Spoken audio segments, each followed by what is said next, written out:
March Madness, Hoosier hysteria, both are very much alive and well in the state of Indiana. This is Mark Janes. Welcome to Seymour High School in Southern Indiana. Jan Bozier joins me. And Jan, let's face it, the proverbial marquee matchup comes at 3 o'clock with Warren Central New Albany. But let's not take anything away from our 1A opener. It carries plenty of significance. Boy, does it ever. Two just phenomenal games today, Mark.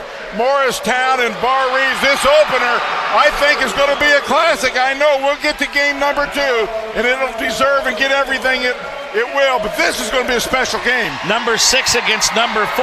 Barr-Reeve, one of those happy to be here. When they get here, they usually move on. They do. They're a very young team, and they get here by defense. Imagine that. At this level, defense carrying a team, and it clearly carries Barr-Reeve. I'm sure Morristown's not intimidated at all by the fact that Barr-Reeve is 5-0 in semi-state appearances here. You sent me that stat this week, and I go, wow, that's pretty special. But I'll tell you, Morristown is a special ball club. They can flat out fly, no pun intended, for a yellow jacket, but they can get up and down the court. They can shoot the 3. They really have a nice package in their offense. A week ago in the regional, it was as though Hayden Langcable from Morristown said, jump on my back, boys. I'm going to take you to the promised land. He's a 26.6 point per game scorer, pulls down 6 rebounds per contest. Barr-Reeve has to find him on the floor. They really do. Check it. The fundamentals will allow Barr-Reeve not only to stay in this, but to win it. And that's what Barr-Reeve does so many times. You think about the state championship in 2015. I was telling you earlier, every year the tournament, here's Barr-Reeve again. Gabe Gladish averaged 14.3 points per ball game for Barr-Reeve. He's joined by Keegan O'Neill. O'Neill averages 15 and 7 on the season in terms of points and rebounds, so that's a pretty good two-pronged attack. Starting lineup for the Barr-Reeve Vikings, their record 24-4. They're ranked 6th. They will start Gabe Gladish and Isaac Wagler, Bryson Graver, Austin Ainscoe, and Keegan O'Neill. The starting lineup for the Morristown Yellow Jackets will feature Logan Laster, Eli Strewell, Trayvon Carlton, Logan Theobald, and the aforementioned Hayden Langcable. Brian Hughes, 26 seasons on the sidelines at Barr-Reeve. A magnificent record of 477 and 156 in 33 years as a head coach. He's closing in on 600 career wins. He's at 590 and 204. Interesting story about Scott McClellan. Was there, left, came back after stops at Webo and Brebeuf. He's 26 and 2 this year. He's 128 and 101 in 10 seasons at Morristown. Again, that's his second stint. 184 and 185 in 15 seasons overall. 2 great teams, 2 really good basketball coaches. You know, and I always love these ball games where it's a lot of offense against a lot of defense. So we'll see which team can control the tempo the way they want it, Mark. As we mentioned, Coach Scott McClellan at Morristown for his second stint. He was there for 7 years, from 03 to 010. Then from 2010 to 2012, guided the fortunes at Brebeuf. Spent 3 years at Western Boone before returning to Morristown.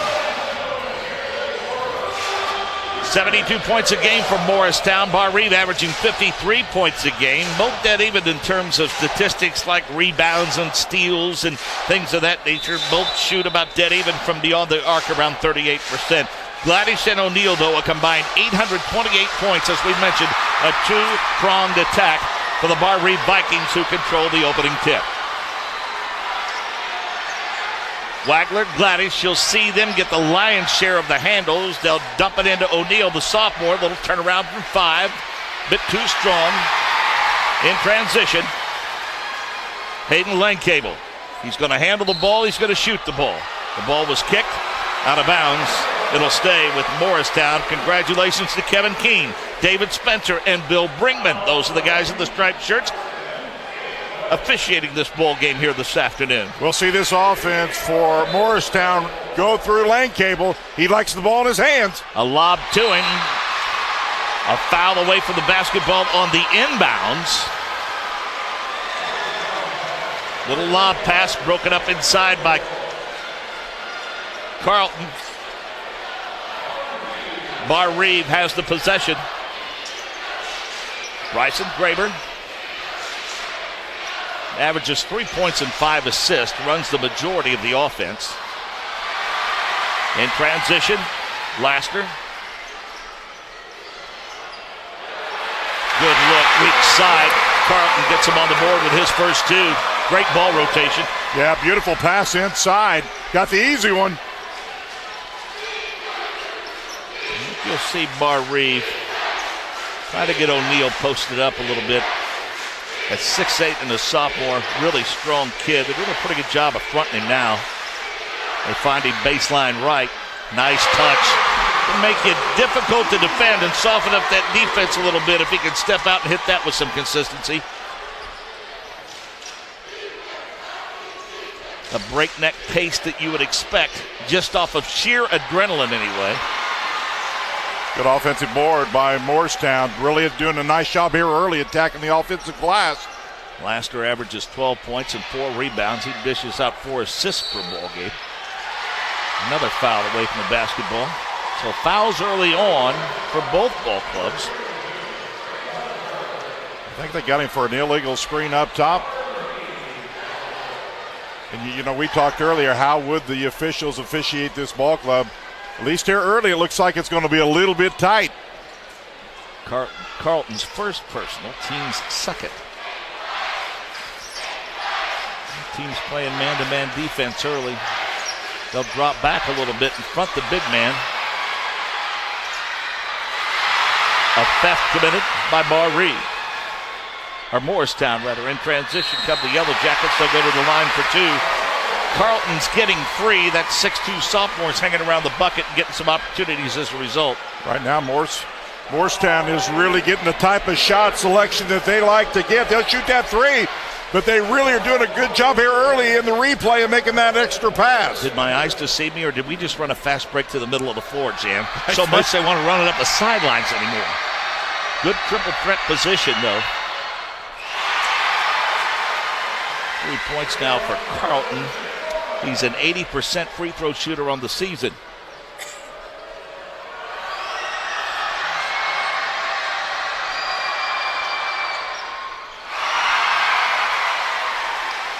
Give him 4, his team 4.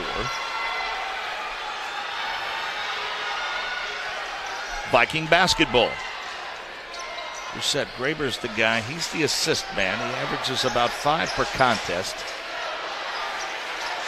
Really good, sticky man-to-man defense. So O'Neal step away from the bucket last time. They'll go strong to the bucket. And a foul. Theobald a little too aggressive on the reach in. Probably got more of the arm and wrist than he did the hand. Keegan really getting some good looks underneath, but has not been able to finish.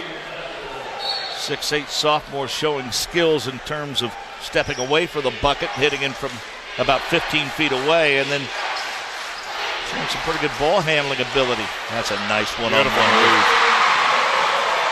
That's Isaac Wagler, his first 2. Averages 6 points per contest for them.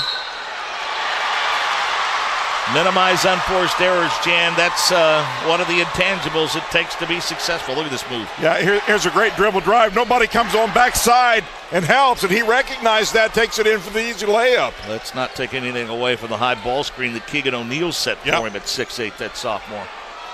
He got 2 for 1 on that screen. Now he'll drive to the bucket. Got to finish that. Short. In transition, little finger roll by Logan Laster. Does not fall, but he'll go to the free throw line. Well, one of the things that we'll continue to watch for Morristown is if they can get the big rebound, then they can get it out. If you don't get that rebound, they can't get out and get the pace that they want. And there's a clear case of getting the rebound and getting it out and going. First foul on Graver, third team foul. Each team with 3, and that free throw is no good. Laster a 74% free throw shooter on the season, so normally more reliable than that. He shoots 36% from beyond the arc. We mentioned he'll dole out 4 assists to go along with his 12 points. Someone else gets into the scoring act finally from Morristown. 5-4 the score.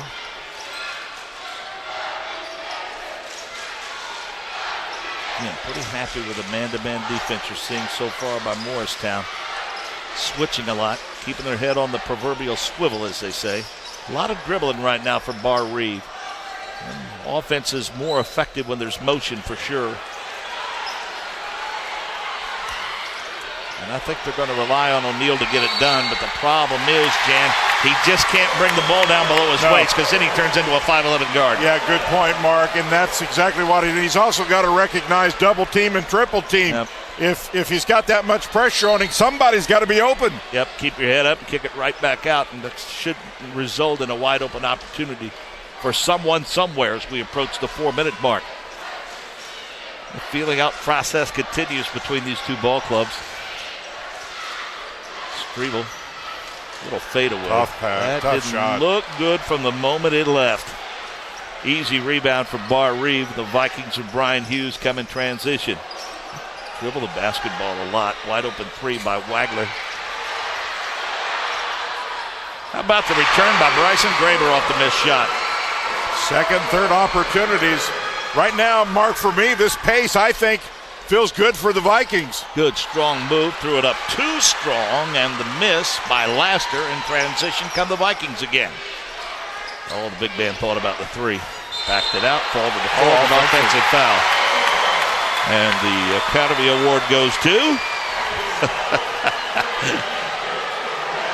I think he extended the arm. Had he kept the arm tight to the body... Yeah, we'll see here. Yeah, that's a pretty good shove. Yeah. But he did the right thing. When he felt the contact, he went to the floor right away. Yeah, he got that off arm a little too active. The official, the way they're calling this game, that's going to be called. And I agree with you, and that's consistent because that's with the way that they've called it through the first 3 minutes of the quarter for sure. That's all you want. Morristown for three. No. And let's go with the rebound. Gets it. Nice reverse layup up and in. He averages 9 and 6 in terms of points and rebounds. A three back the other way. No go. One opportunity only for Barr-Reeve. Strong move to the bucket and one. There he is. Yep. Hayden Langcable been shut out to this point. Well, the difference in this one here, look how strong he goes to the hoop. Once he makes up his nice crossover, he uses his leg, goes up hard and high, and that's exactly what you're going to have to do in this ball game. Keegan O'Neal picks up the personal. That is his first and the fifth on the team. Langcable good on both attempts. Three for him in the quarter now, and a 4-point lead for his ball club at 10-6 under 3 minutes to play in the quarter. I think they got to get O'Neal posted up, get him some confidence. Got a little too deep, I think, behind the backboard, Jan, and threw his shot off a little bit when he made the spin move. I like him going in, but he's got to use the glass. When he goes up, you got to use the glass. But he's got to get some confidence. He's had a shaky start. Sometimes that'll start to mess with your mind a little bit. Get him, and get going strong. Maybe get him literally on that block down there. Just you see where the block is, get him on that, and that'll help him a little bit. Good backdoor cut. Pass was up at the eyebrows, a little tough to handle. Thought about three, pulled it back in, and wisely decided to drain it. Graver has 5 now. 7-point lead for Morristown. Barr-Reeve needs a bucket, I think, here. Just get the sense that momentum is starting to go the other way a bit. Wow. And that is foul number 2 on Keegan O'Neal. Yeah, here's frustration. Here's down at Morristown's end, the nice shot. Yeah, that's a frustration foul. He's working his tail off. Good thing there, but they need him in the ball game. Quentin Yoder comes to the ball game. He averages 3 points and a couple of rebounds per contest. And gosh, here's the thing. They're at 16 fouls now at the 2-minute mark of the first quarter. I felt like early Barr-Reeve had the pace that they wanted. Now all of a sudden it's really kind of slipped over to Morristown. Langcable, strong drive, pulls up from 5, a little too short, gets his own rebound back. Good ball rotation. Wide open three, and Eli Strevel gets into the scoring act. 10-point advantage now for Morristown. And this is where Morristown is so dangerous. Once they get going and that 3-ball lands, look out. Brian Hughes holding on to the timeouts for Barr-Reeve. And a foul. Strong move to the bucket. Just what they needed by Ainscough. Really like it when a young man decides he's going to dribble drive. And when he does, go up strong. He used his legs there. Good things are going to happen. You're either going to get it and score and foul, or get fouled. Logan Laster with the personal. That's the team's fourth, so fouls starting to mount on the other side as well. And that ends the drought as they get back on the board now as Ansco has his third point. Stops the bleeding for now.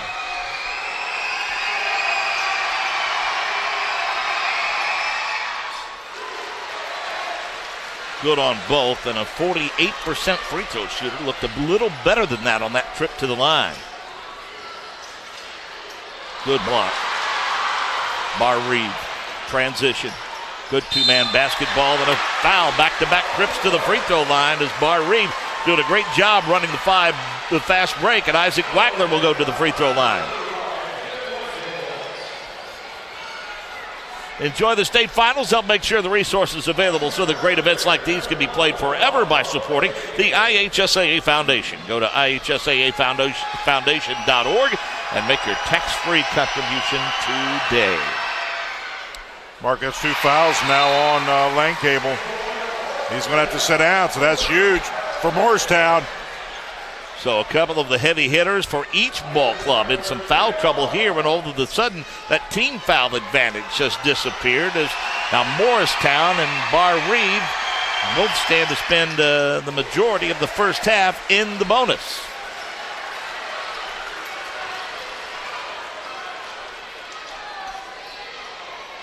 Down to a 7-point advantage now. So who's going to step up offensively? We mentioned Gladish averages 14 points per ball game. So they get some scoring punch from him. Does Barr-Reeve. Turnover. Morristown missing Lane Cable there. Interesting to see who steps up for them, although Lane Cable did not score until the last couple of possessions. Carlton and Strevel had handled the scoring load to that point. Barr-Reeve looking to be patient here, going on a bit of a run. They were down 10 just moments ago. Have scored 3 from the free throw line to trim the advantage a little bit. Down to 7.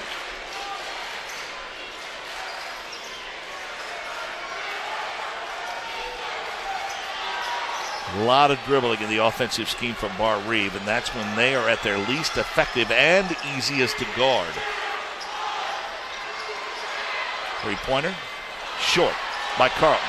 Gets his own rebound back and hits it from 16 feet out of the baseline for his 6th point. Huge swing over the final few minutes. A 5-0 run. Closes it to 5, 16-11 here at Seymour High School. We are watching the 2018 Boys State Basketball Tournament on the IHSAA Champions Network, presented by Indiana Farm Bureau Insurance. The Indiana Pacers want to team up with your group for a night of fun. Bring your group of 10 or more to an Indiana Pacers home game and get the chance to play where the pros play. High-five the team or be in front of thousands of blue and gold Pacers fans. It's sure to be a night they'll never forget. Perfect for your troop, club, squad, or whatever the organization, whatever the size. Customize your fan experience package now at pacers.com/groups. You know every word to your school's fight song, but you can't remember your agent's last name? Let us help you know what you have and what you need. Find a local agent at infarmbureau.com. Indiana Farm Bureau Insurance. Stop knocking on wood. Okay, Jan, your first quarter recap. Well, the problem right now is both teams are starting to hurt with some foul trouble, the key players. I thought Barr-Reeve got off to a pretty good start, then all of a sudden here comes Morristown. Morristown, Mark, to me has been impressive in their half court, something I didn't know. I have not seen them play.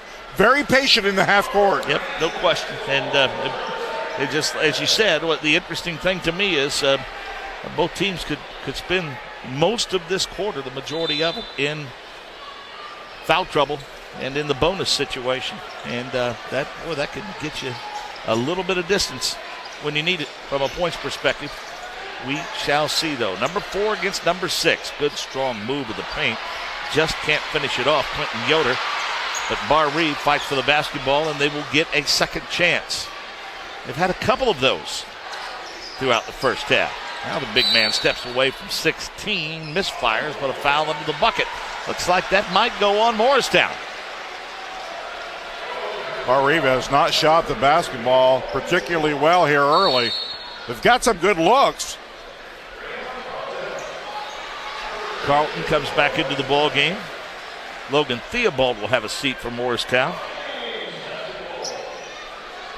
Graver to the inbounds, an ill-advised pass underneath, and that was picked off.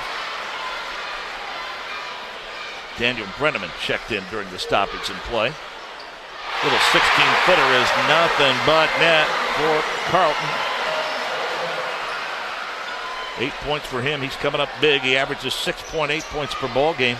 7-point advantage now for Morristown.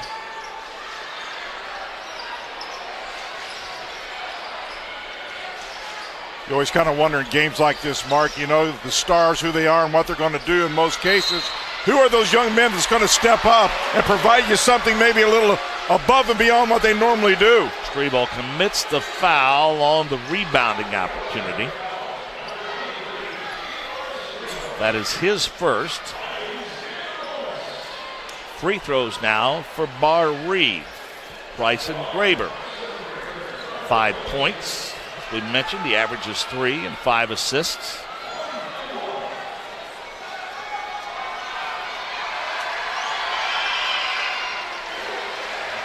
Both teams shooting free throws pretty well. That's 4 for 5 now for Barr-Reeve. Barr-Reeve, the 16 sectional titles, 1980 their first. 6 regional titles. Won 5 semi-state titles here. Morristown in transition.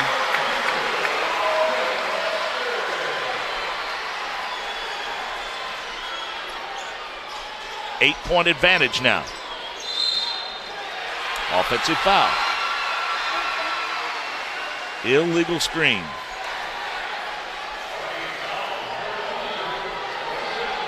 Team fouls now at 7, so bonus the rest of the way.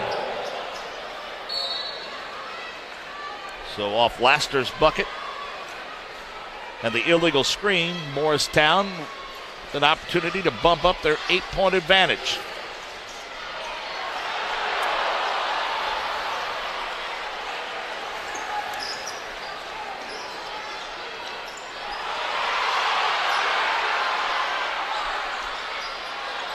Three-pointer, way short. Weak side rebound is there. Barr-Reeve's Isaac Wagler, Johnny on the spot. 5 points for him. But all of a sudden, Barr-Reeve now has got some second and third opportunities and have really upped their game here inside. Lead is down to 6 now. Travel, move to the bucket, but a travel. That's a great call by the outside official because he did shift those feet, and it was difficult for the under official because he couldn't see it because he's watching the ball. So that's great work out of both officials.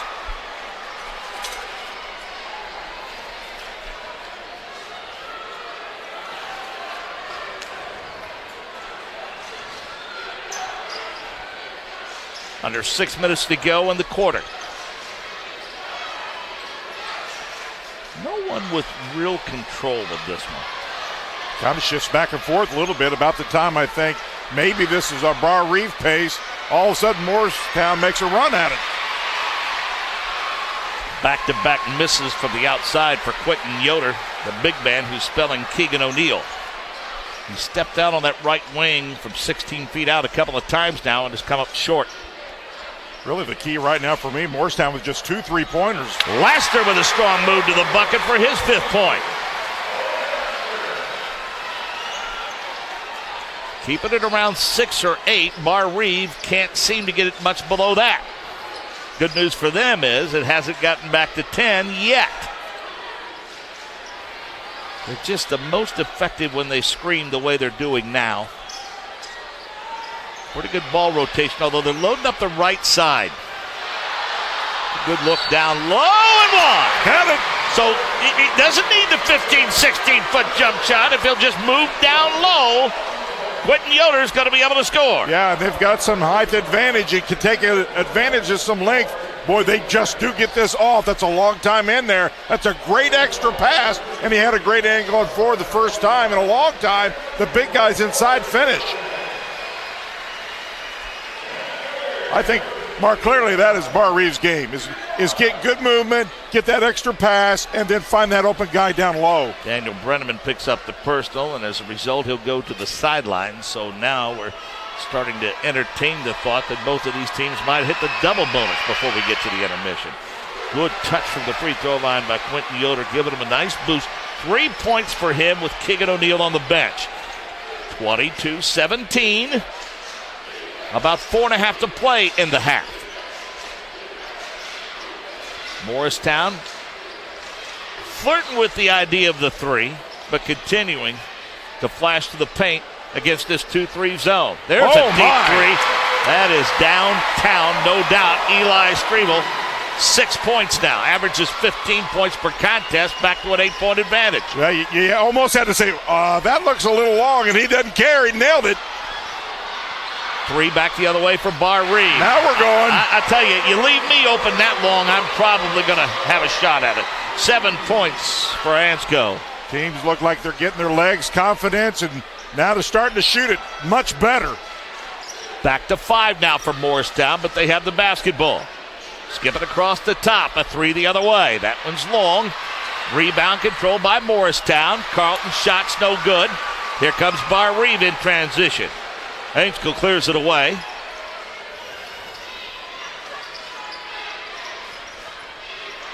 They can cut the lead down now. They trail by 5. Gladish, good look down low. Nothing to do with it, so they redirect. Another offensive foul on a drive to the bucket. Official must have thought he lowered his shoulder.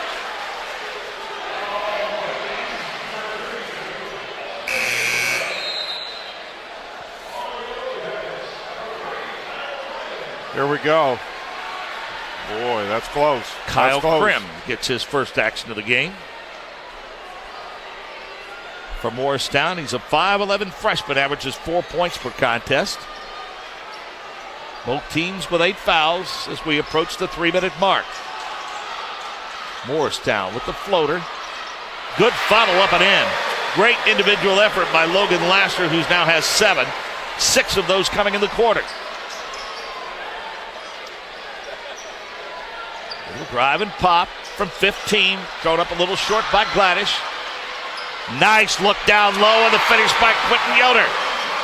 How about Quentin Yoder coming off the bench and giving the Vikings a little bit of lift with 5. Wagler with nice recognition off the drive. He left his feet, almost got caught in no man's land, but he found Yoder underneath for the easy deuce, back to a 5-point advantage. But Barr-Reeve needs a stop. Hop's giving a jump to the bucket, thrown up a little short. In transition, Barr-Reeve. Gladish going to run the offense. Now they see the defense sit. Another good look. Another good look from Wagler to Yoder. Yoder has 7. The lead is cut to 3 with 2:24 in the half. 27-24. Yoder really putting himself in good position to get those passes. You know, it's one thing to be able to have a good pass. Get yourself in great position. Boy, and Quentin Yoder has really gave Barr-Reeve a nice lift. And Isaac Wagler's averages 3 assists per ball game, and he's doled out that many almost in just the last couple of trips down the floor.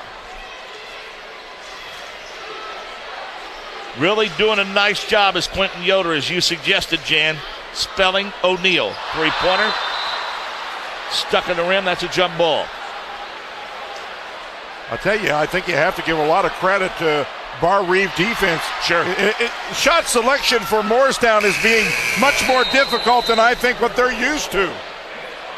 Nick Parsons will get some minutes here, a 5'10 senior for Barr-Reeve. There you see it. 2 minutes, 6 seconds left in the half.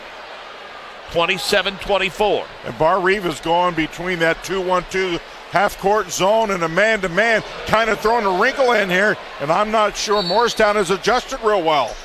10-point advantage a few moments ago for Morristown. Suddenly down to 3. Back in the zone. 3-pointer a little short. Rebound controlled by Quentin Yoder. He ought to get a pat on the back or two once they get to the locker room for sure.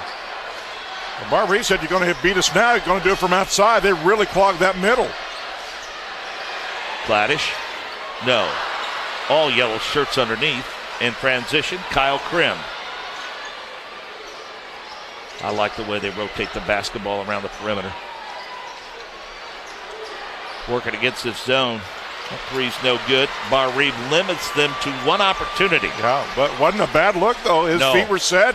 He just didn't nail it. Yep, right in the scheme of the offense, and that's all you can ask for. As a coach, you like that three. Sure. It's those manufactured threes you go, oh, I don't know. Speaking of threes in the scheme of the offense, how about that one? How about some points from Nick Carson off the bench?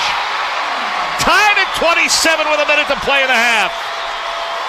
Barr-Reeve just digging and clawing and getting himself right back in this one. Doing so with Keegan O'Neal on the bench, who averages 15 and 7, but Quentin Yogert's come off the bench to give them 7 points. Bad pass. And how about that defense for Barr-Reeve? Yeah, defense made all the difference. We highlighted in the opening. Barr-Reeve sets their tone with defense, and boy, Mark, they've picked it up a notch. Look at that lane open up. Yep. And I think Graver would like to go that way. A lot of contact there and no call. Based upon what we've seen in the first half. Yeah, Mark, Barr-Reeve does not need to be in a hurry here. If they can end in a tie, that's fine. Or go ahead would be a bonus. 26-16 at one point. Now we're tied at 27.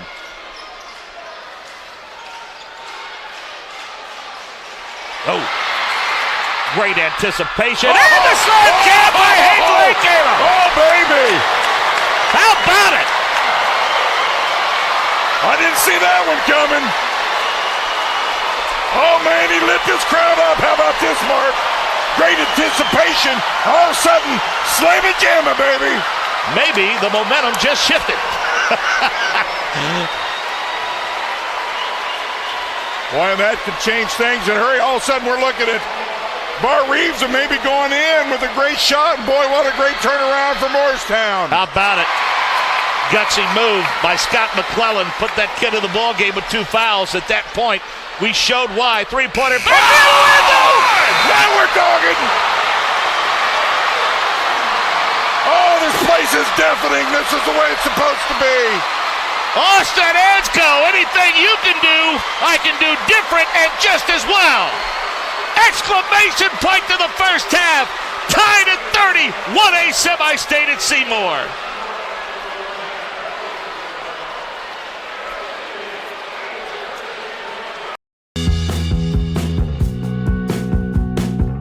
Hi, I'm Matt Wolfert, president of the IHSAA Foundation.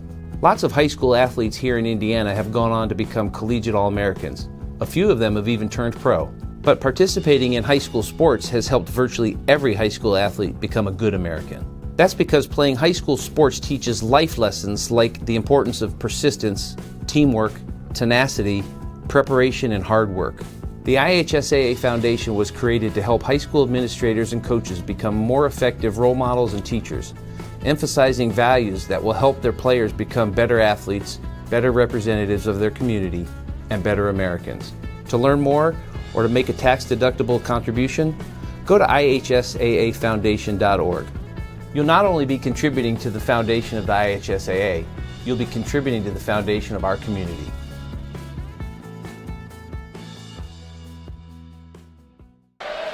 How about it? A prize fight erupted over the last minute and a half or so here in this semi-state game at Seymour. Barr-Reeve, Morristown, nothing decided. We're tied at 30 and happy to have with us the commissioner of the Indiana High School Athletic Association, Bobby Cox. Boy, what a flurry at the end of that half, huh? What a great finish for both schools. They get a three-point play on a dunk the traditional way, and then we drain a three at the end to tie it. You can't ask for a better ball game. Now, the anticipation building for this weekend, boy, I tell you what, it's a bit of a throwback. Let's face it, that game number 2 today, as I said in our opening comments, clearly the marquee matchup in the state, but let's not take anything away from what we're getting out of this 1A game today. Well, I think there are games all over the state, Mark. You got a great game going on in Lafayette right now with Newcastle and Culver. Great crowd up there, 7,000 people. This gym is full. I think Huntington will be full, and I'm going to Washington later today, and I know it'll be full. You're right. I guess you could call it a throwback, but I think it's the love affair that Indiana's always had with basketball, and it's a new generation of player, and you just saw it right here in the first half with two 1A schools and the great battle that they're having. Let's talk about how we've massaged this semi-state round over the past couple of years. Let's talk about the decision-making process and how we assign these semi-states and who we assign where. Well, we have 4 sites, 2 in the north and 2 in the south. And after the regional game, Assistant Commissioner Paul Neidig and I get together, and we look at who has advanced, and we look at the distances traveled and what games make the most sense. And occasionally they work out real well, and sometimes they don't. But I thought this year the games made a lot of sense. Each of the 4 sites where we sent our schools, those fan bases can get there. Obviously, we had no trouble getting this fan base here today. The gym is packed, and it's halftime of the first game. And let's speak to the host itself, especially a place like Seymour. Experience in hosting events like this, I think, plays a part in your decision, and understandably so. Right. Well, Seymour's been one of our great hosts for many, many years, and they have such a wonderful administration here and experience. They've done this for so long. They know how to deal with large crowds. They know how to get crowds inside and out of the building, and they've done this for so many years that it is a great tribute to them, and we're very thankful for all of our hosts here at Seymour and at Lafayette and Huntington and at Washington, previously at Richmond and previously wherever we've been. Our membership works very hard to have these events come off like they do, and we're very thankful for that. We don't want to put the cart before the horse, but we do need to tell people behind the scenes preparations are already being made for the state finals next weekend in Bankers Life Fieldhouse. Well, that's very true, Mark. And the reality is that preparation for the state finals begins right after the state finals this year for next year. Sure. We debrief our tournament with our friends at Bankers Life and talk about things. There's going to be some differences there, like we saw at the girls tournament. We're going to bring bands and fans down to the end zones where we haven't done that before. And it worked real well in the girls' state finals, and we're looking forward to doing it in the boys. I think it creates more of an energy, and at the end of the day, we're trying to cater to the student athlete and the student bodies. And these are the fans. These are the customers, the students. And so we're going to get those students, a group of them on the floor, behind the baskets in both of our games, or all 4 of our games, on Saturday. And I think it'll be something new for our entire fan base and something that'll bring some more energy to the tournament. As a whole, when you look at your tournaments throughout the course of the season, would you say, we've talked about the venues before, but I think the thing that has impressed me the most, especially over the past several years that I've become closer to this association probably has a better relationship with coaches associations in terms of giving them input and getting their assistance in running tournaments than perhaps any other high school organization in the country. I'm very proud of our coach associations, Mark, and what they do and the input that they provide. The way our structure works is every other year, either team sports or individual sports have the opportunity to present proposals to the organization for changes within their tournament. And we're very fortunate that we have a very good relationship with all of our coach associations in communicating what they would like to see their state championships look like. You couple that with the venues that we're allowed to participate in at the state finals level, such as Bankers Life, Lucas Oil, IU Natatorium, IU Track and Field in Bloomington, cross country in Terre Haute, golf at Prairie View, and when we in softball now at Purdue. We now have what I would say, as a collection, the greatest collection of state championship venues of any association in the country. I agree, for sure. And I enjoy being a part of them, and I know you do as well. This is a great time for you. You just get to be a fan. You enjoy this. You know, I tell folks all the time, I've been undefeated for 18 years. I've won every game. Thanks for taking time to visit with us. I know you had quite a crowd to get through. We look forward to seeing you next weekend in Bankers. Good problem to have. Yep. Thank you, Mark. We'll be back soon here on the IHSAA Champions Network. It's all presented by Indiana Farm Bureau Insurance. I'm Matt Wolford, president of the IHSAA Foundation, and we need your help. We need your help so the youth of our community can develop advanced leadership skills. We need your help giving high school administrators and coaches the instruction and insight they need to be better role models and teachers. To learn more or to make a tax-deductible contribution, go to ihsaafoundation.org. You'll not only be contributing to the foundation of the IHSAA, you'll be contributing to the foundation of our community. This is old you. And this is now you.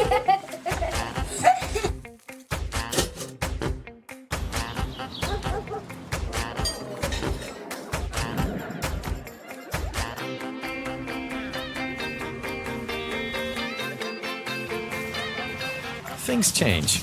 Your insurance should too. Talk to an Indiana Farm Bureau insurance agent, and now you can stop knocking on wood. Want to know what I like best about playing basketball for my high school? I like it because it's a place where my friends get to see me play. I like it because I'm playing for someone besides myself. I'm playing for everybody in my school and every person in my community. Indiana high school sports.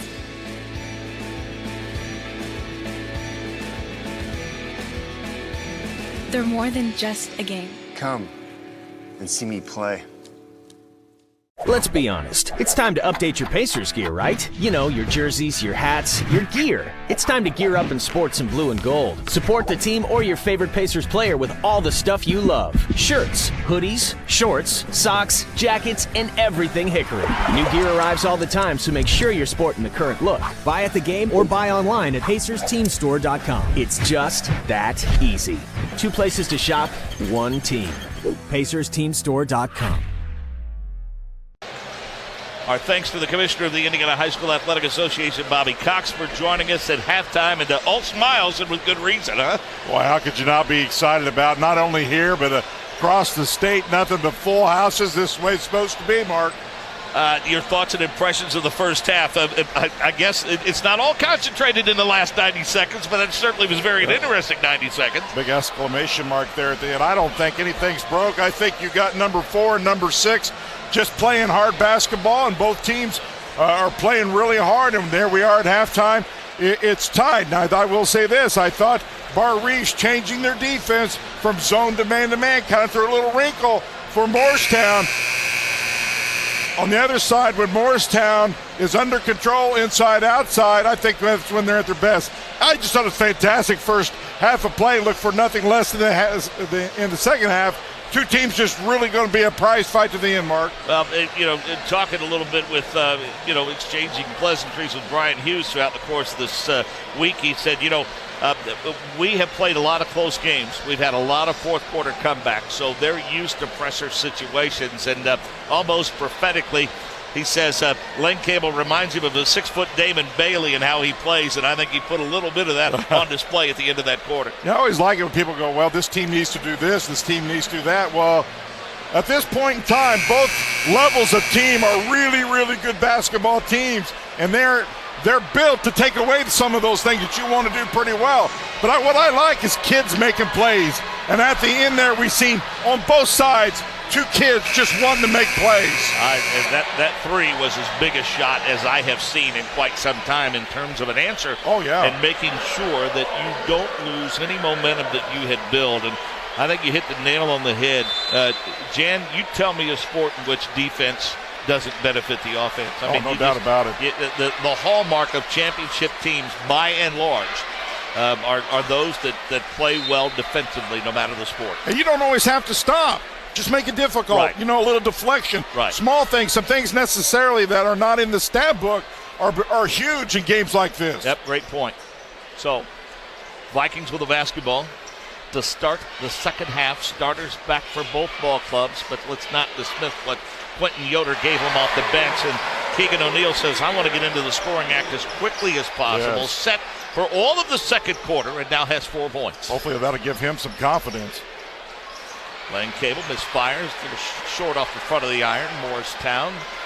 Thought that was a little quick shot from Morristown. If I'm then, I would little couple extra passes, get everybody's legs going again, and go. Good Great pass. backdoor pass and one. Showing multiple aspects to his game. 6'8" Keegan O'Neill with the assist. Down low to Gabe Gladish. O'Neill says, I am not sitting on this bench ever again. And as a player sitting over there, you go, in your mind you go, I'm going to hit this shot, I'm going to make this pass. And boy, has he come in and delivered.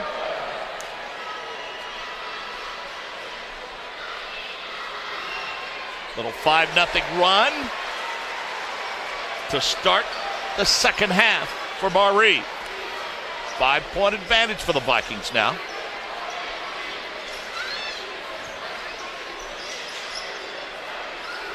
Three-pointer, Len Cable. That's an answer. This young man's starting to light it up a little bit. He's got 9 now, according to my unofficial stats. but his play is just picking up as well. 37% from beyond the arc, 57% from the field overall. Cuts the lead down to 2. A post up Graver. He'll force it up. Off the glass and in. Another great look pass by O'Neal. He's really put his A game here together early, Mark.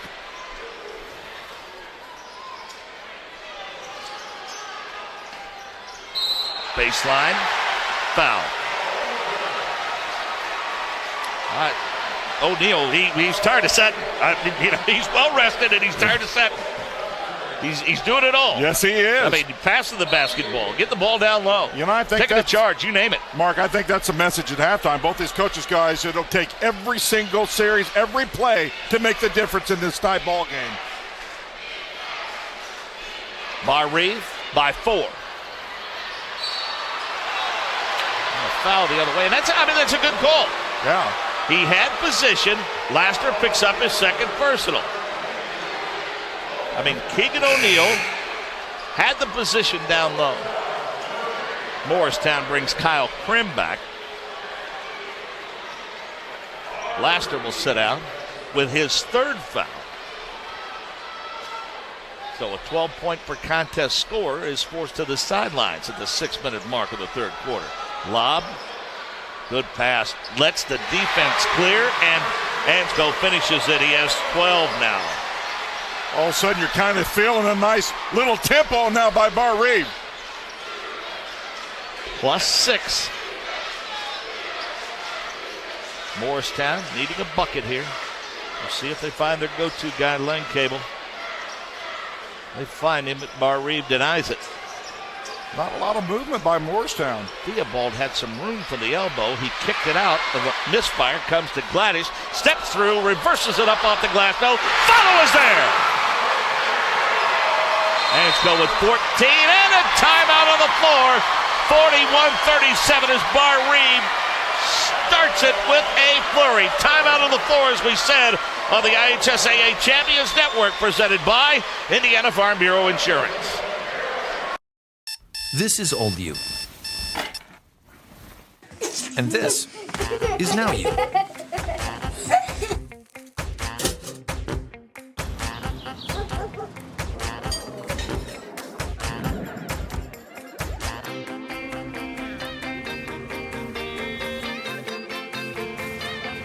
Things change. Your insurance should too. Talk to an Indiana Farm Bureau insurance agent, and now you can stop knocking on wood. Enjoying the state finals? We'll help make sure the resources are available so that great events like these can be played forever. All you have to do is support the IHSAA Foundation. Go to ihsaafoundation.org and make a tax-free contribution today. Mark James, Jan Bozier bringing you all of this action. J.C. Swartley and Caleb Hills providing the great shots. Heath Shanahan and Rick Vanderweilen handling production. Whole crew is here today, ready to take you through this doubleheader. At Seymour High School, home of the Owls, doing a great job of hosting these postseason tournament games. Mark, Morristown has got to get some more movements, even in this set. Just a lot of people standing. One-on-one move, and I don't think that's what they want in the scheme of their offense out of Kyle Grimm. A bad miss, empty possession off a timeout. Boy, a bucket here by Barr-Reeve could really make things interesting. That's a great point.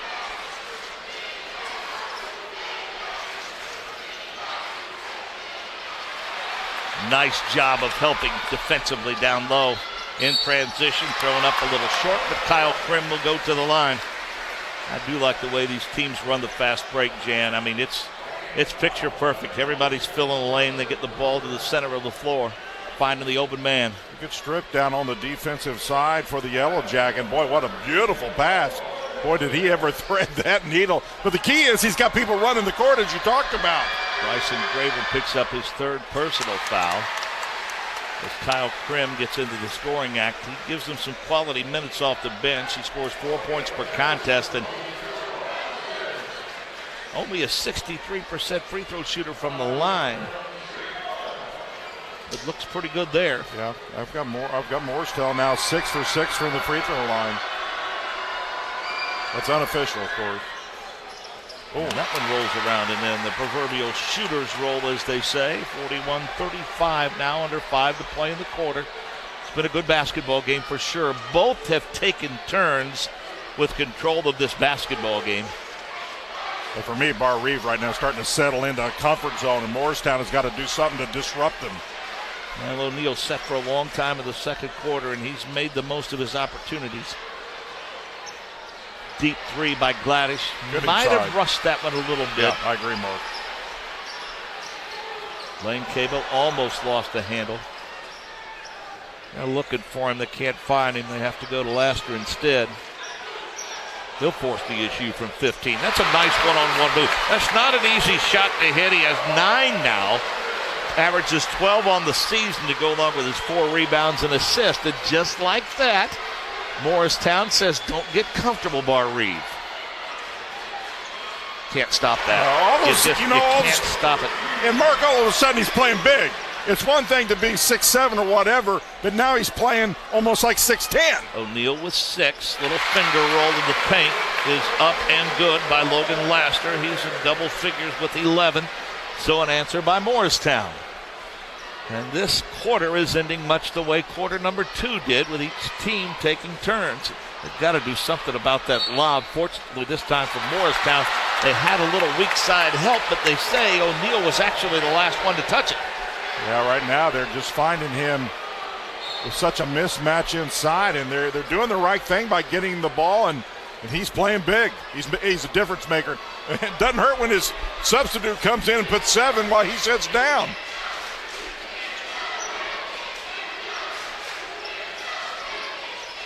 Nice move, a bump, no call. Tapped up and in. Good follow by Laster. He has 13 now. Boy, did you see how he used the body to get a little separation from the big guy? And all of a sudden now, a 30-second timeout on the floor as the advantage is down to 2. That's a good timeout. I really think that's a great timeout. Both teams now, all of a sudden, Barr-Reeve kind of got in that comfort zone I talked about. And then now all of a sudden here comes Morristown. They're a little bit more in their comfort zone. Morristown with wins over Waldron, Hauser, and Oldenburg Academy in the sectional. A 55-53 winner over University to win the regional title, along with the win over Tenley. 82-64. A lot of folks thought that one would be a little closer. For Barr-Reeve, sectional wins over Shoals, Orleans, and Lagodi, teams that they're obviously very familiar with. That got the better of Springs Valley in the regional, and then won a regional championship by beating Christian Academy in a thriller, 48-47. Morristown in a 2-3 zone now. They're switching up their defense a little bit. Barr-Reeve going to attack the perimeter. Find their big man on the baseline. Little 6-footer on the run is no good. Lane Cable, nice move in the open floor. Little bump, and one!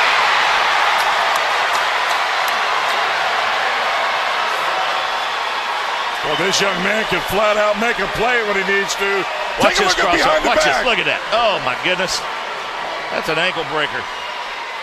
Boy, and he's the money man. When they need something to happen, he knows what his role is, and they know to get him the basketball. One of the state's best at 27 per. He shows he's a bit human by missing the free throw. Shoots 75% from the line, and we are tied at 43 after being tied at halftime. That's an answer. Let's keep feeding him, huh?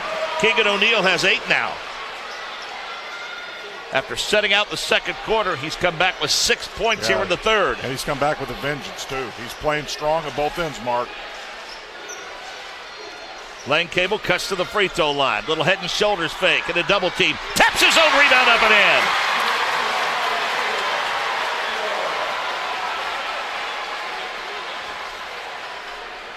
Young man just makes plays.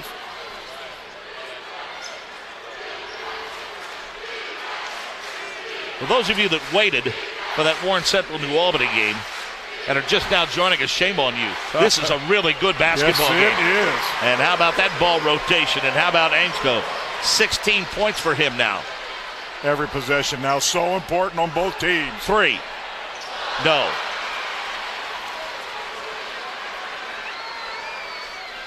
Wagler cleared it away. We'll look for the big man again. He floats to the middle of the zone, does Keegan O'Neill. Boy, that little dribble drive, it draws a triple team and frees up the perimeter for that. Oh, baby. That's from downtown. Gladish with 8. 50-45, back to a 5-point lead for Barr-Reeve. Drive, dish, and one! Up and in, we should say. Was waiting for the foul there, didn't get the call. Nonetheless, Carlton's in double figures with 10 off the assist. That's a foul. Oh, did he get a tech? Oh, I think somebody just got teed, Mark.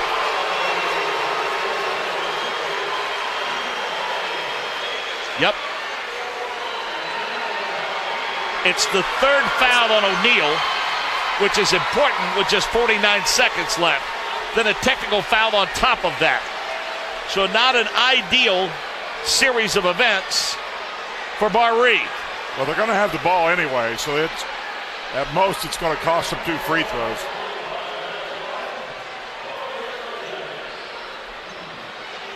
Now the other official walks over to talk to Scott McClellan. Lane Cable up to 14 now off of that free throw. Free throws now coming down to the wire, Mark. 8 for 9 unofficially for Morristown.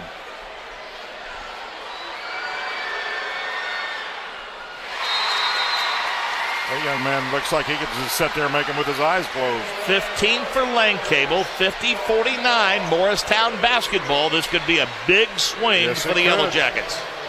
Yes, it could.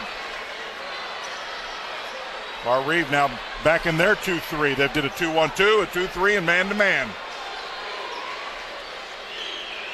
That puts Brian Hughes on the bench for the fourth quarter, except to call the timeout.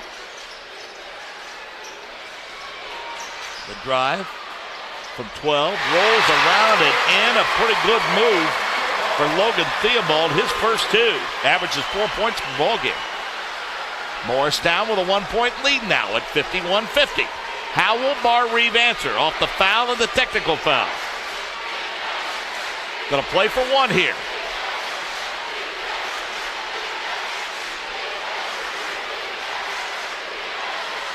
Gladish, we've seen his range. They can get him open. There he is, weak side, deep 3 on the way. Air ball. After Barr-Reeve opened with a 5-0 run to gain the advantage, bumped it up a little more than that, but now all of a sudden, Morristown's found some legs. After 3, 51-50 on the IHSAA Champions Network, presented by Indiana Farm Bureau Insurance. Want to know what I like best about playing basketball for my high school?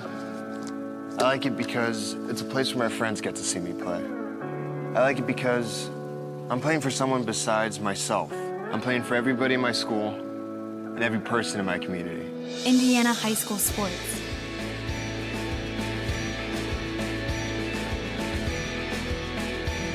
They're more than just a game. Come and see me play. You know every word to your school's fight song, but you can't remember your agent's last name? Let us help you know what you have and what you need. Find a local agent at infarmbureau.com. Indiana Farm Bureau Insurance. Stop knocking on wood. Hayden Lane Cable with 15 points, 13 for Logan Laster, 10 for Trayvon Carlton, 16 for Ansco, 8 for Keegan O'Neill on the other side, 8 for Gladish. Graver was 6 and Wagler with 5. Balanced scoring for both ball clubs, Jim. Yeah, it really was. I thought both teams by far played their both quarter. Now, 4th and final period, you better be able to smell Baker's life from here. You got 1 quarter to get there, Mark. Local law enforcement along with Indiana State Police combining their efforts. The folks from Seymour Police Department here along with the Indiana State Police doing a great job of handling security for the 8,000 plus settled in here for a day's worth of outstanding basketball. I get the feeling it might take more than 4 quarters to decide this one. Lane Cable from 15. Threw it up a little short. Kind of shot that one off the heel, Jan, and didn't get really good elevation. Yeah, had no rotation on the ball at all. And that typically is when there's not enough legs under it. So Barr-Reeve trailing by 1 with the basketball. Fourth quarter of this 1A semi-state game. We mentioned Barr-Reeve 5-0 here in semi-state games. Somebody forgot to tell Morristown that. At least for now. I think both teams got to really guard against the run here because that can make it difficult. Strong move off the spin. Can't get it to fall, but that's what they want from Keegan O'Neill. You just can't bring the ball down below your waist, though. Kick in the corner. Three-pointer on the way. No. Tapped out long. Long shots, long rebounds. Len Cable's three. It's short. And we'll have it tied up here. Now what you typically see when you start to shoot the three a little short, now in the fourth period, those legs are maybe getting just ever so little bit tired, and that'll make your shot go short. Got to put a little more in those legs. Heads up move by Gladish. I don't know if you noticed it or not, but as soon as he fell to the floor, he grabbed possession of the ball, started calling timeout, but I think there was an arm across it, which is why he did not get that call. But nonetheless, Barr-Reeve benefits from the alternating possession. It's a rule I just don't like. I don't like it. I think held ball, jump it up. Every time. Jump it up. Completely. I mean, you're talking about possession, Errol? You're punishing the defense every other time. We completely agree. We don't get off on that subject. I completely agree.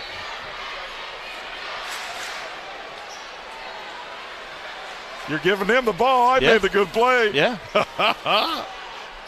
Maybe we're old school here, Mark. I don't know. Well, we are. And I'm okay with that. Gladish misfires on the three. Kept alive. Got to make that's a travel. A lot of contact off that weak side rebound on Logan Theobald and no call.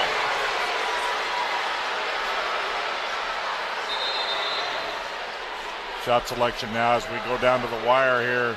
Going to be so huge. You just don't want to let any possession get by you without at least getting a good look at it. Again, congrats to Kevin Keene, Bill Brinkman, and David Spencer. Those are the three guys that are on the whistle for this one. They've done a really good job of calling this basketball game. Stayed very consistent. Oh, my. Chucks up an air ball off the inbounds. Oh, what in a transition. pass. Morristown. A good cross-court pass to a streaking Eli Strebel. Was that a thing of beauty? That's some vision there. Morristown by three. Barr-Reeve with the basketball.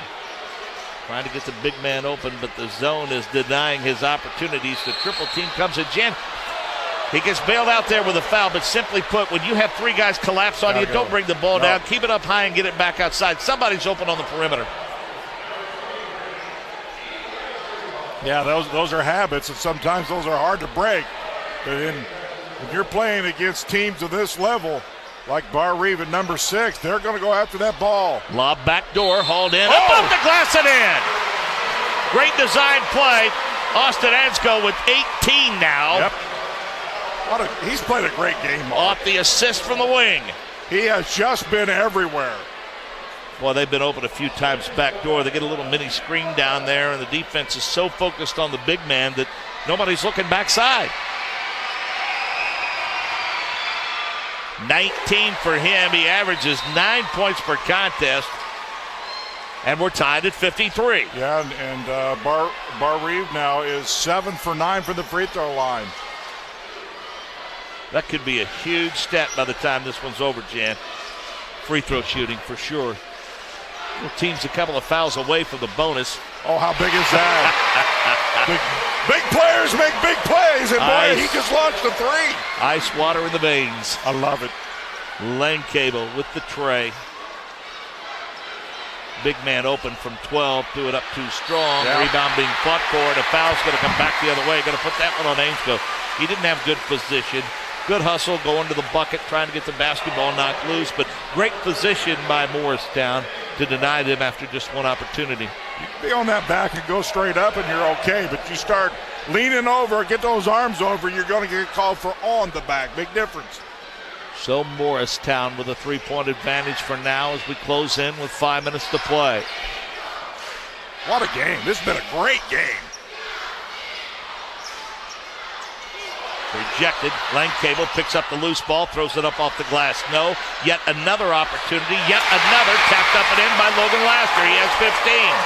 Attacking the glass, the Morristown Yellow Jackets. How about 3 shots offensively for Morristown? We have a timeout on the floor. 58-53. with under 5 minutes to play here at Seymour. Teams going to the bench on the IHSAA Champions Network. It's presented by Indiana Farm Bureau Insurance. A licensed sports official is a great way to make a positive difference in the community and support the over 160,000 Indiana student athletes that participate across 21 IHSAA sports. Sports officiating allows you to stay connected to the game, become a role model for our young student athletes, earn extra money, and support the patrons and communities of our IHSAA member schools. To learn more about becoming a licensed IHSAA official, log on to ihsaa.org/officials today. I'll state for the record that neither myself nor Jan Bozier were there, but in 1911, Morristown played for the state championship. I might have been there. They lost 31-23 to Walton High School. Morristown has won 10 sectional titles, their first one in 1943. They got hot in the 60s, winning in 61, 62, 63, and 67. They won a couple in 2002, 2007, and of course this year, 2 regional championships for the Yellow Jackets, 98 and 2018. They were 17-9 a year ago, 12-12 prior to that, and in 2015 they were 7-16 under Steve Todd. Mark Barr-Reeve has only scored 3 points in this final period. A foul before the shot. Morristown's going to be called for the hold. I really feel like you got to think about O'Neill posting up. I felt like he's really played outstanding here in this second half. Get you some good inside and potential and one opportunities. That's the 4th foul on Hayden Langcable. That's huge on both sides of the basketball. Barr-Reeve, a much more patient offensive set here. Looking for the big man, but they've actually collapsed that zone a little bit. Langcable causing enough of an issue that the ball was almost thrown away. Pressure continues to come, and a loose ball foul that's going to be tacked on Eli Strebel. I have him for 4. Morristown starting to pick up that guard pressure, and what you cannot do, and you've talked about it now multiple times, is dribble when you got pressure like this coming at you. That is his 5th, I'm sorry. Well, I think they got him for 4. Well, now they did change it. Yeah. They go back to 4, Yeah, so Strebel with his 4th foul. You are correct. They have now corrected. So bonus the rest of the way for Barr-Reeve, and they take advantage for now as Wagler has 6, as he's good on his first attempt. Jan talked about it, how free throw shooting would be big down the stretch in this 4th quarter, and both teams, all in all, have shot it very well from the free throw line and continue to do so. Boy, how about 9 for 11, Mark? Vikings 9 for 11. Morristown, they lead it by 3, and they have the basketball. For me, this is a big, big possession for Morristown at 4. To keep a lead going, play with the lead. Kind of an important possession here, Mark. Baseline shot is no good, but good hustle weak side by Logan Theobald. Langcable looks to redirect. Look at him work through the double team. Oh, what a player. Patience and under control. Little moisture on the floor, so the officials stop play. I mean, look at this move. Now, you know, maybe once upon a time in my bedroom with a Nerf ball, I had moves like that, Jan, but I'm a long way from that now for sure. That is impressive. Under control. The he's a gamer, man. He just makes plays. Yeah. I love his approach. And he's that young man who wants the ball in crunch time. I mean, you know, if he's 6'3" with those skills, a lot of people knocking on his door. Nationwide. Another 3. He hit a big one earlier, but they're getting help off the weak side with rebounds from guys like Wagler, who now has 9. I started to say Barr-Reeve's really starting to settle for 3-point shots. And I feel like it's awful early to be doing that, but they get away with a nice rebound. God, Eddie thinks enough of Langcable to ask him to come to Marion to play for him, and he'll have a good career there. Morristown steps on the out-of-bounds line. I think a place like Marion's a good fit for him. Perfect fit for him. Let me tell you, people My son played in that league. People, that's one of the best kept secrets. Indiana Wesleyan, where my son went, just won their 3rd national title. Marion, St. Francis. St. Francis was in the final game. That is a phenomenal conference. Katie Gerald's has done okay with the women's program at Marion. Yes, and their football program's done pretty well, too, for the older than it is. So, yeah. It's great basketball, I got to tell you. Good move inside. Use the glass. Use the glass. There you go. He gets his own rebound. After that point, it's academic. I mean, you're not going to box him out at that point, and he's going to be allowed to finish it. 1-point ball game. And we've got a timeout on the floor. A full timeout is going to be taken by Morristown. We'll step away to the 2018 Boys Basketball State Tournament on the IHSAA Champions Network, presented by Indiana Farm Bureau Insurance. Here's another steal. I'm telling you, that's some shot. Indiana. And thunders it down. Excellence. Tradition. Then. Reggie. And now. It's who we are. Stevenson. Oh, he had a look in his eye. And Turner with a big dunk. Indiana is basketball. Boom, baby. And we grow basketball here. For Pacers tickets and more, visit Pacers.com. I want to thank Pacers of the Fever for their outstanding support of Indiana's game at all levels. And how about what Victor Oladipo has done for that franchise? Is he fun to watch or what? People were somewhat skeptical about that Paul George trade, but this is his basketball team now, for sure. Is. And how can you not love just the way he plays the game? I think what it does, the bigger picture is it speaks to the difference in chemistry from last year's team to this. No doubt about it. And as you well know, chemistry's huge. Especially in the NBA. And those, you can just see that bench, especially in the NBA, for those benches to be up applauding their players, that's a different environment, and he's brought a lot of that to them. I really like this timeout here, Mark. I really feel like both teams needed just to get their legs just a little bit of rest and get their wits about them here. Two really good basketball teams, Barr-Reeve and Morristown, akin to a prize fight here in the gym at Seymour from 17. How about that? How big is that? Huge shot by Eli Strebel. He's in double figures with 10 now. 4-point lead for Morristown. Way too early to push the panic button if you're Barr-Reeve. Huge shot. Nice ball movement that time by Morristown. Still want the big man. He's trying to find the baseline. He'll gather it in from 16. Not a good shot. That's not what they need from him. I mean, he hit one early in the first quarter. Lane Cable, step and drive through. 22 now as he gets closer to his average. 6-point lead. Timeout on the floor, and we will keep it right here. I talked about either team had to guard it against a run, and right now Morristown's putting a little bit of a run together. 6-point lead is huge in this ball game. Eli Strebel wants to play basketball somewhere. We told you Lane Cable is going to play basketball at Marion. Danny Brenneman, Cincinnati Christian, to play baseball. Chance Collingwood is a baseball player, undecided.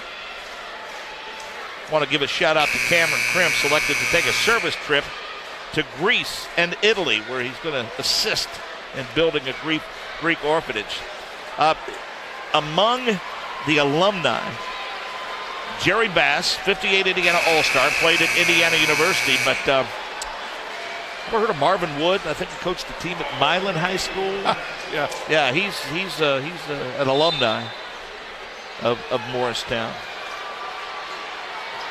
Huge possession here. 6-point advantage for Morristown. They get it to the big man on the box. Absolutely. He throws it up and in. Absolutely. It's not a hard game, Jan. It's not. Take advantage of your strength. He got on the block, he posted big, and he finished. Under 2 to play. And who has the ball but Lane Cable? And he'll drive. Step through, and one. Everyone held their collective breaths until the call was made. And once the official put his hands on his hips to indicate a blocking foul, then and only then could Morristown breathe, because that would have been number 5. Well, you know, Mark, so many times you read stats and you see these young men who have stats of averaging 26, 27 points. He's as advertised. He is that good. The 4th on O'Neal, the 25th point for Hayden Lane Cable. 7-point lead. Now it might be time for Barr-Reeve to pick up the pace a little bit. They give it to O'Neal, but he's where he can't hurt anybody, 17 feet from the bucket, and a turnover. Striebel backs it out, gets fouled. That was an empty possession that I don't think Barr-Reeve could afford at that point of the ball game. No, not at all. Great call, Mark. They really, in my opinion, should have looked for O'Neal again, and they just couldn't get it. But boy, free throws, and we've talked about it all game long. Morristown, 10 of 11. If they hit them down the stretch here, boy, they're looking awful good. Striebel's not a bad choice, Jan. He shoots 63% on the season, but looked like anything but that on that toss. 11 points for him. 10 for Charlton, 13 for Laster. And let's give those guys credit for handling the scoring load when Lane Cable was out of the game with foul trouble. That was huge. That's a good point because he had some seat time and they just took right over for him. Things looking good for Morristown now off those free throws. A 9-point advantage with almost a minute to play. Barr-Reeve can't afford to be too patient here. Got to get open for threes. The big man chucked one up, and it's too strong. Weak side rebound up and in. How many times has Isaac Wagler done that today? He has absolutely got a lot of spare change. Lane Cable, spin move, throws it up off the glass, a little short, but a foul. Well, he's good. Yes, let's say it. He's good. Yeah, you can really good. You can say I've ran out of adjectives to describe him because he does so many things good. Runs the floor, under control, wants the ball. What else can you say, Mark? Yeah, that's not average at all. Trying to get to his scoring average now. By the way, that foul, Ansco picks up the personal to add insult to injury for Barr-Reeve. He had 19 points. Played a phenomenal game for them. He came in averaging just 9. I'll tell you, you have to go back a little bit to the start of this fourth period. Morristown went into that 2-1-2 zone, and Barr-Reeves just kind of has stymied their offense ever since that zone started. Bad news for Barr-Reeve if they fall short the end of their season. Good news is won't do much for program sales because everybody's back next year in that starting five. It's a young ball club. A rare miss at the free throw line for an otherwise effective 75% free throw shooter. Still trying to get to his scoring average, which is 26, and does. And we've got a lane violation. So no. So wipe it off. So he goes 0 for 2 from the line, basically. The lead is 7 for Morristown now. Still doable for Barr-Reeve, Mark, but they got to get a good look. Graver drives to kick in the corner and a foul. This is the last thing you want to do is stop the clock. Exactly. Of course, Barr-Reeve hit the 3 there. They may have felt like they wish they didn't foul there.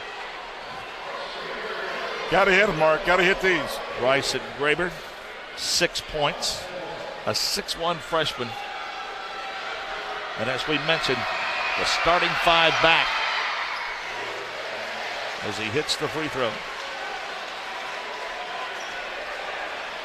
Champions Network will have all 4 games on radio and television for you next week.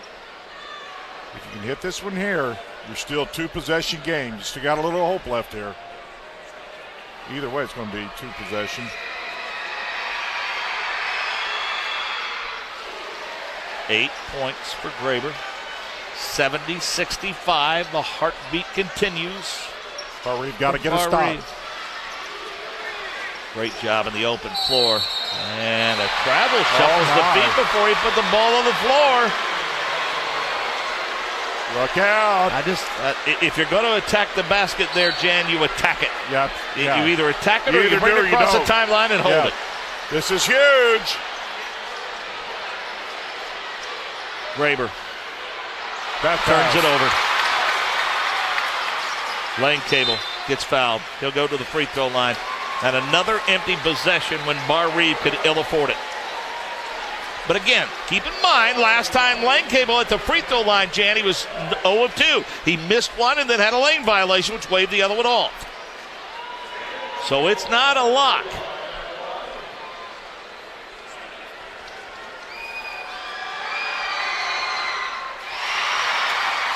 Makes a liar out of me again, Jan. He's at 26 points now and averages 26-6. Been fun watching him play. Look forward to seeing him in that 1A game if this holds up. How about 14 for 16 as a team? 72-65. Barr-Reeve again. They gotta hurry. 3-pointer. Wagler nailed it. 14 points for Isaac Wagler. We'll keep it right here as it's a 4-point lead for Morristown, and it ain't over, kids. Great ball movement there. You had to get a really good look. Came away empty-handed last time. Still a 2-possession ball game. Now, if you're Barr-Reeve's, Mark, you got to go for a steal, or in my opinion, stop the clock with a foul.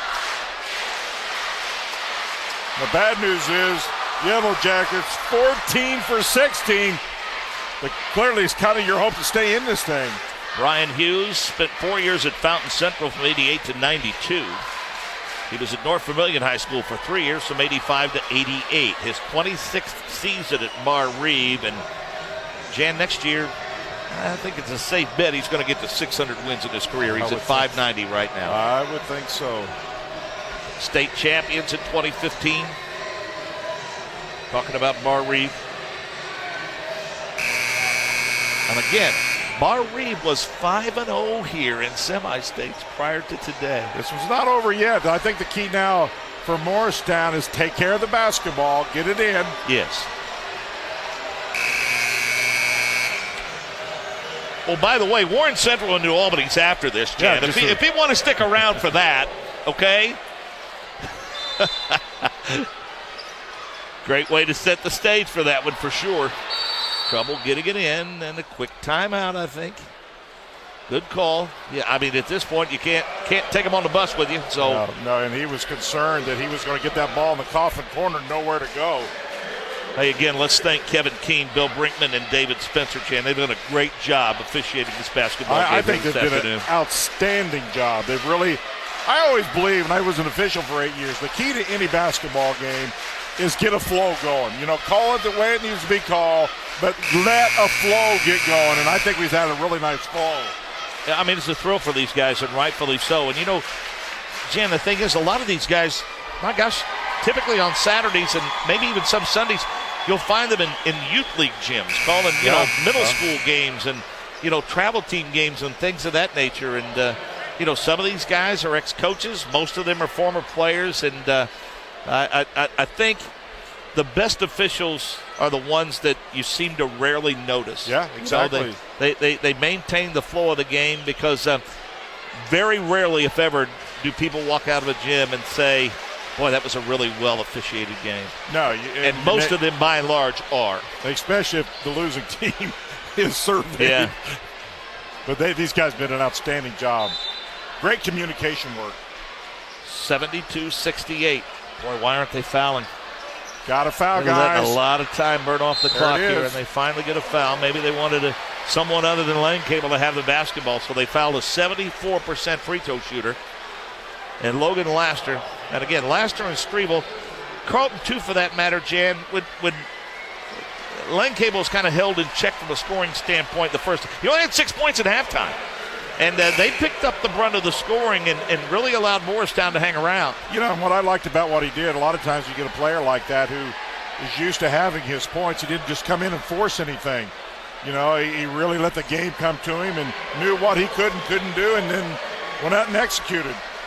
Bryson Graver, the 6'1 freshman, fouls out with 8 points. Again, like I said, a freshman, he's back. They started a couple of juniors, a freshman, a junior, and a sophomore.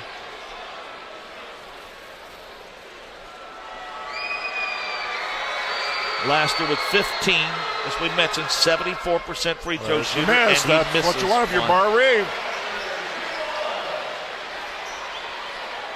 14 now for 17.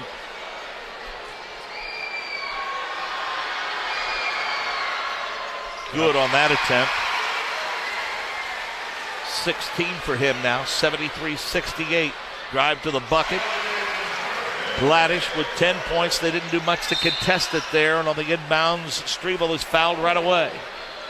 73-70. These are big free throws. He's got to hit at least one to make it a two-possession game. Yeah, they're not going to send him to the line here, and they're not going to give him an and one. That's pretty smart defense on the part of Morristown.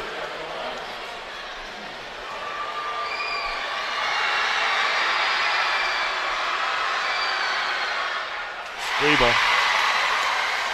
It makes Morristown rest a little easier by making it a 2-possession ball game by hitting that free throw.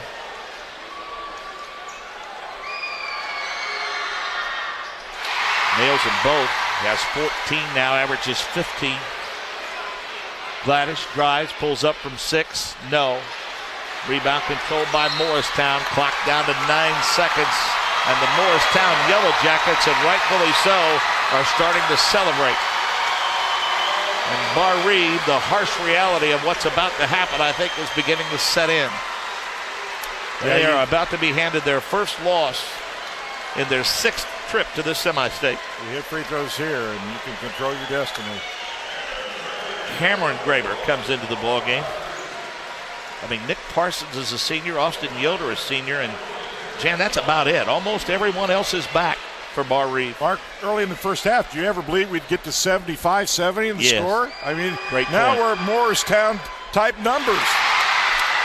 17, and Laster's been automatic from the free throw line down the stretch. And as the old cliche goes, the final score is not going to indicate just exactly how tight this thing was. As he nails them both, he has 18 off a 12-point-per-game average. Wagler, deep 3, no. Rebound controlled by Morristown. And the Morristown Yellow Jackets are 1A semi-state champions at Seymour. Your final 77-70.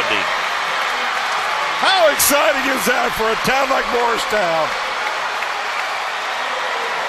We'll let you enjoy the electricity in the air and let this breathe a little bit as we watch these teams shake hands. What a ball game, Mark. What a ball game.